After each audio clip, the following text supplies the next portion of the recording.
What's going on, everybody? Mortem here, this time bringing you some patch highlights for patch 1.3 for Warhammer 40k Rogue Trader, which brings a whole host of interesting changes, as it is a pretty massive patch, about 1,000 fixes in this one. And to that end, if you want to look for something specific, I'll drop the actual patch notes in the description below, as it is a very large patch, though not an insignificant amount of that is bug fixes, crashes, though obviously more fringe cases than a lot of the previous patches which fix the major issues. Here it is stuff that is frankly a bit more uncommon, like say quick saving during character select would cause issues if you reloaded that save afterwards, so that had to be addressed by just not allowing you to quick save during character select now. As one example, but then other examples are like that they added 4K resolution support to PS5 for the PS5 Pro specifically, mind you, so a fair bit to go over. But let's give the, I would say, biggest news right away. You can finally play co-op on consoles. This was always available on PC, but now if you want to play this game with friends on a console, that is absolutely something you can do, and arguably the biggest news to come out of this particular patch. Beyond that, though, we have some new cutscenes, reworks of older cutscenes. This is something we've seen Owlcat adding and refining more and more in their games, and I think this stuff, and in particular voiceover, is where a lot of their big focus on increasing production value has been, as they have more or less stated. But to give a more specific example here, just with a big cutscene at the end of Act 1 with Aurora, that introduction is a little smoother now, so while this isn't anything game-changing in and of itself, it does kind of get you into the moment a bit more and makes it nicer overall, though I will certainly leave all of the new cutscenes to be discovered on their own. Now, I was just talking about voiceover. There is a lot of new voiceover in this one. This includes things like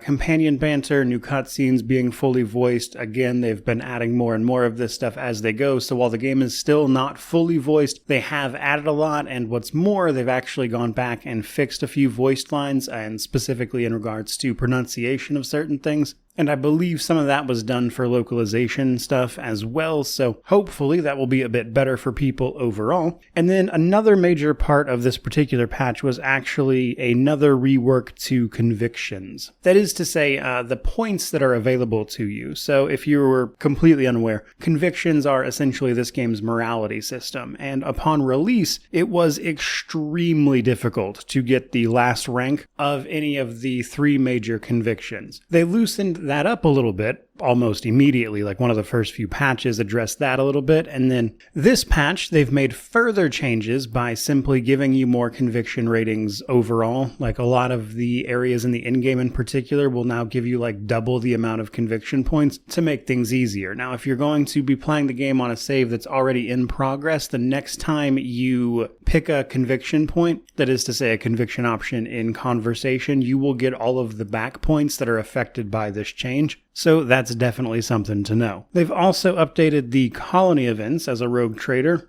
We govern many planets, and the colonies we have direct control over have been updated a bit with new narrative events and stuff, which will lead to things like new rewards and just more to see. So your colony events will hopefully be a little more diverse going forward, and there is some new items to be gained from that as well. But speaking of items, another pretty major part of this patch is just how much that they have changed in terms of fixing items and their descriptions and everything, but also adding new items such as 12 new force swords, which were a bit of an underrepresented item, alongside 20 other new items that are added to loot, rewards, vendors. But to go alongside that, they actually rebalanced equipment and loot tables for Act 1 and 2 to better represent progression across those acts, and rather than the game being like incredibly power spiky at certain moments, so with any luck, the changes they've made here will actually smooth out some of that character progression over the course of the game, which may just go a long way to helping you not run into encounters that you are woefully underprepared for, like right out of Footfall in Act 2. I know off the top of my head there's a couple of places quite near to that location that are way beyond you right when you get there at first. So I'm curious to see how much things like that will be affected, but that seems to be the gist of it for sure. But then we also have a whole host of character updates. Probably the most dramatic of these is actually Heinrich's.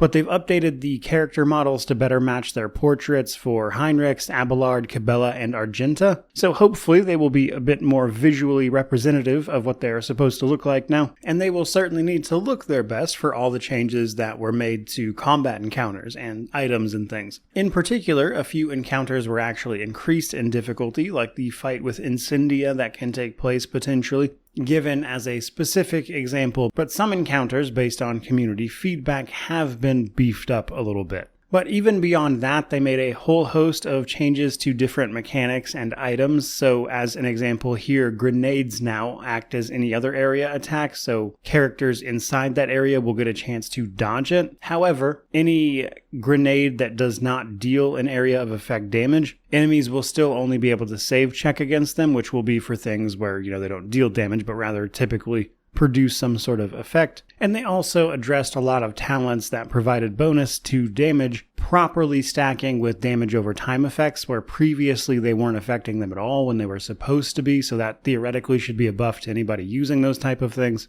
which I do have to say I fear might make the already very strong Pyromancer and Executioner combo that much more deadly, since damage over time is their whole thing, alongside a whole host of other fixes and changes to various individual little items and things to bring them a little more in line with where they are supposed to be. And some of those updates to items also extend to Iralet and Marizai, our Eldari and Drukhari companions, respectively, as they can now equip a whole host of things they could not previously, though there are still some restrictions. For example, some things simply can't be worn by one of those two. But in general, you should have a lot more options in terms of outfitting them now, which will hopefully be pretty helpful. But overall, I would say that just about does it for highlights on this particular patch. As I mentioned, it's a pretty expansive one. So if you're looking for something specific, you may very well want to Control F the actual patch notes down below. But that is going to do it for this particular video. I hope you enjoyed it, found it interesting. Let me know what you think of this patch down in the comment section below, which of course means to like, comment, and subscribe. As for the future, after this patch, we can look forward to the release of the second upcoming DLC for this game, after which we will simply have to play it by ear. But for now, it seems like Rogue Trader is in a pretty great place, and I'm happy to see it. But regardless of all of that, truly, just thank you so much for watching. I really do appreciate it. May you wander in wisdom and have an amazing day.